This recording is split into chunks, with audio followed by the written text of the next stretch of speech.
লা ইলাহা ইল্লাল্লাহ লাগবে, এটার সাথে যদি তৃতীয় অংশ মিলায় তারপর লাইট জ্বলবে,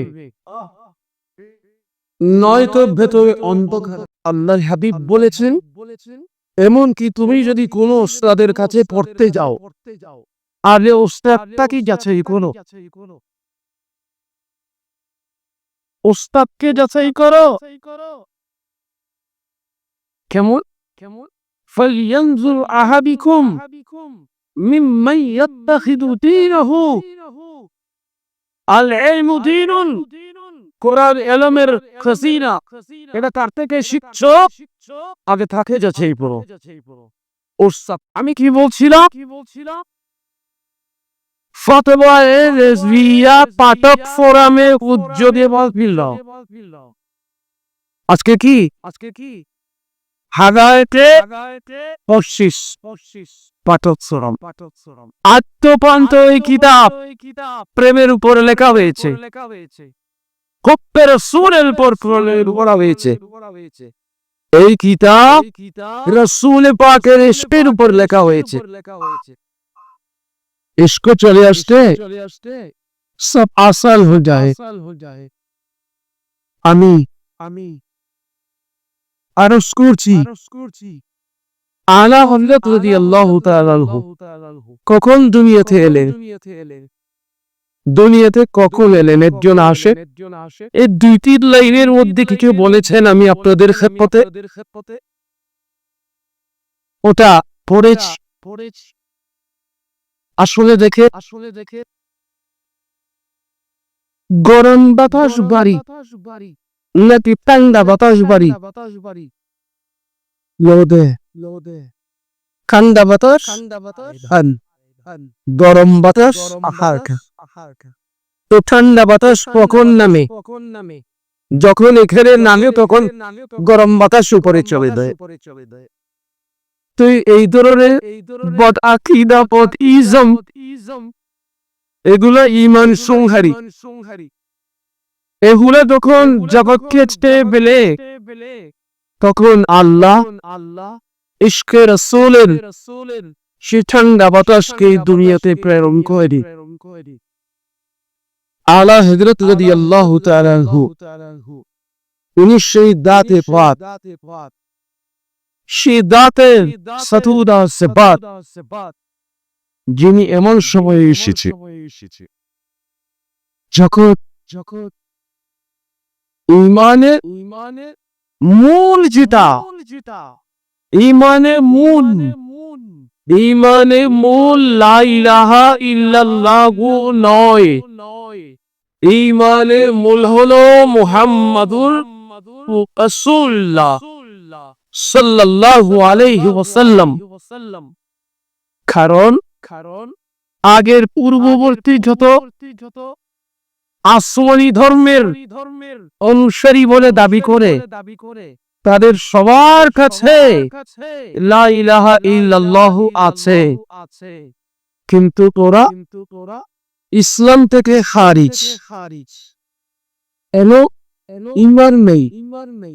ঈমান নাই মানে মুহাম্মাদুর রাসূলুল্লাহ তাদের কাছে নাই।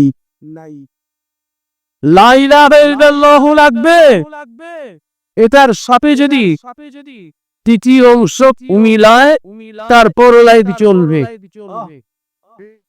নয়তো ভেতরে অন্ধকার থাকে।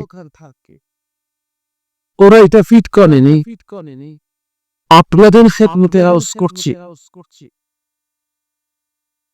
এই যে বাতিল ফিরকা, আমরা যাদেরকে বলি তোর মধ্যে কাদিয়ানী বললে সবাই চিনেন। কাদিয়ানী লোকরা কেউ যেতে চায় না, বুলক্রমে ওয়াহাবিদের মসজিদে যায়, জামাতীদের মসজিদে গায়, বাতিল ফিরকাত এই সমস্ত ইমানের পেছনে বুলক্রমে নামাজ পড়তে যায়। কিন্তু অলিখান মসজিদের উত্তর পাশে, যেটা মেডিকেলে যাওয়ার সময় মসজিদে বাইতুল বাসেত মশহুর এটা হলো কাদিয়ানী মসজিদ। ওই মসজিদে কখনো সুন্নি মুসলমান যায় যায় বা চিনে। তাহলে কাদিয়ানীরা যেমন বাতেন, অলিখান মসজিদে যে দেওবন্দি ইমাম আছে সেও বাতে। বলছিলাম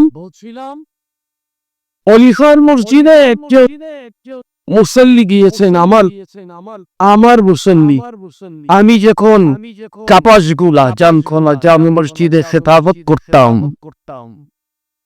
আরেকজন মুসল্লি দুইজন হাফাতে গিয়েছে আমার ওখানে।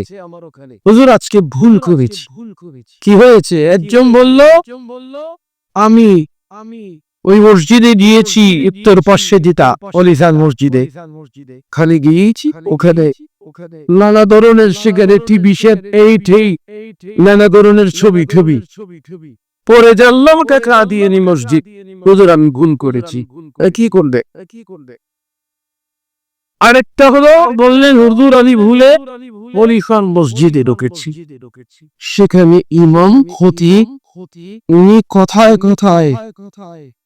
উনি ওখানে বললেন রাসূল ইলমে গায়ব জানে মরে করলে বেঈমান হয়ে যায়। তো অনেকে হাত উঠালো, হুজুর আপনার সাথে কথা আছে। হুজুর বললেন নামাজের পরে হুজুর গায়ব হয়ে গেলে। যাই হোক, এই বলে কথা। এই দিনও একটা মাহফিলে গিয়েছি ঢাকা শাহজাহানপুরের ওইদিকে। ওখানে দেখলাম ছোট্ট করে একটা মসজিদ, আর ওখানে সাইনবোর্ড দিয়েছে আহলে হাদিস মসজিদ। আরেকবার গিয়েছিলাম, ওখানে আমাদের মাদ্রাসা আছে একটা 6 তলা বিশিষ্ট মাদার টেট। তো ওখানে দুই দিকে গলির মাথায় দুইটা ছোট্ট মসজিদ, আর ওখানে লেখা আছে আহলে হাদিস মসজিদ। আমি বললাম ভাই আপনাদেরকে ধন্যবাদ জানাই, আপনারা যে আহলে হাদিস শব্দটা লিখে দিয়েছেন। ধন্যবাদ জানাই এই জন্য যেহেতু আহলে হাদিস মসজিদ দেওয়াতে আমাদের সুন্নিরা বলবে এটা আহলে সুন্নতের মসজিদ নয়, আর যাও না। এখন ওলিখান মসজিদের এই প্রসিজিটা, ওখানে লা ইলাহা ইল্লাল্লাহ মুহাম্মাদুর রাসূলুল্লাহ লেখা আছে, ওলিখান মসজিদের এখানে লেখা আছে। আবার ওখানে মসজিদে বাইতুল বারসত আর দেশে ব্যক্তির নামে আছে। তো এটা নাজিব পড়া তায়েব নাদির জামি মসজিদ একজন ব্যক্তির নাম, ওইদিকে আফজল জামি মসজিদ আছে। আমি আরো সোচিলাম এখানে ইমাম বাতে চেনার দরকার আছে, না চিনলে আমরা হাতে পড়ে রে। আপনাদের ক্ষেত্রে আরজ করছি চেনা এটা অত্যন্ত জরুরি। আল্লাহর হাবিব বলেছেন এমনকি তুমি যদি কোনো ওস্তাদের কাছে পড়তে যাও, আগে ওস্তাদটাকে যাচাই করো, ওস্তাদকে যাচাই করো। কেমন? ফালইয়ানজুর আহাদুকুম মিম্মান ইয়াত্তাখিযু দীনাহু। আল ইলমু দীনুন, কোরআন ইলমের খাজিনা, এটা কার থেকে শিখছো আগে তাকে যাচাই করো, ওস্তাদকে যাচাই করো। প্যারে হাজরিন কিরাম, আলা হযরত রাদিয়াল্লাহু তাআলা ভি আপাদ মুস্তাফ আদ্দ বলতো হেদায়েত এবং শিষ্যের মতে উনি শিক্ষা দিয়েছে ইশকে রাসূল এবং তাজিমে রাসূল। তাজিমে রাসূল, রাসূল পাকের সম্মান, এটাকে উনি শিখিয়েছে। ইয়া আইয়ুহাল্লাযীনা আমানু লা তুকাদ্দিমু বাইনা ইয়াদাইল্লাহি ওয়া রাসূলি, আয়াতি কারীমা সূরা হুজরাত শরীফের প্রথম আয়াত। তোমরা আল্লাহর সামনে হটিও না, রাসূলের সামনে হটিও না। এখন আল্লাহর সামনে সামনে কেমনে হাঁটবে? রাসূলের সামনে হাঁটা যায়। রাসূল হাঁটছেন আর আপনি রাসূলকে ডিঙিয়ে চলে গেলেন, রাসূলের সামনে সামনে হাঁটবেন। আল্লাহর সঙ্গে কেমনে হাঁটবে? রাসূলকে যদি ডিঙ্গাও, এটা আল্লাহকে ডিঙ্গানোর সমান। রাসূলের সামনে হাঁটার অর্থ আল্লাহর সামনে হাঁটা। রাসূলকে যেমন অতিক্রম করা যাবে না। আর মামুতো বড় মুফতি ওস্তাদের সামনে সামনে ছাত্র আরো নিষেধ। সংযত হও, সংযত হও। তোমার এবারে ভিতরে খেলেন ওর দেরি, তুমি এনে গুগলে দেখি ওরিবা খবরদার। তোর সামনে যদি ওস্তাদ তাই লাগাতে ধরো, আরে হাজর দিলে তো আলা হযরত রাদিয়াল্লাহু তাআলা উনি গফর আসলেম বলতেছেন, শিরকতা জগনা জিকির না আহবদে মুফাম। আচ্ছা, আমরা কি জিনিস দিয়ে বাহাদুরি করব? আমাদের কাছে সম্পদ আছে, আমার কাছে 10 তলা 10 তলা বিল্ডিং আছে, স্বর্ণ ছদি পাহাড় আছে, ওগুলো দিয়ে বাহাদুরি? জি না।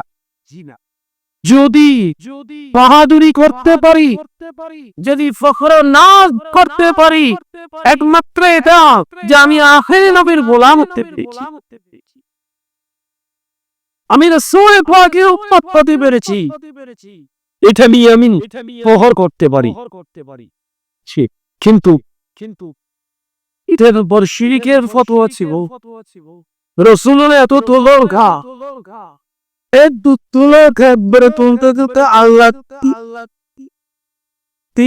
আল্লাহর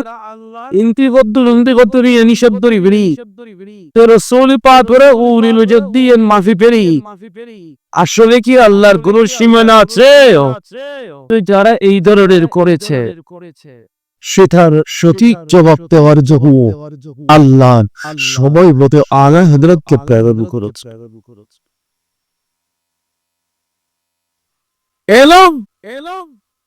হযরতে আদম আলাইহিস সালামকে ফেরেশতারা সিজদা করেছে।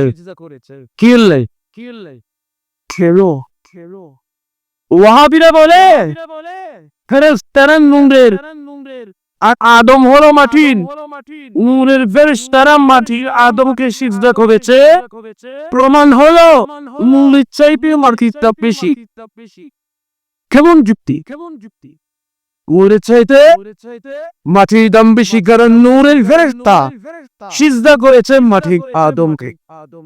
একটু মৃত্যুকেরা এদের কপালে সত্য কথা বলা নাই, এরা সব সময়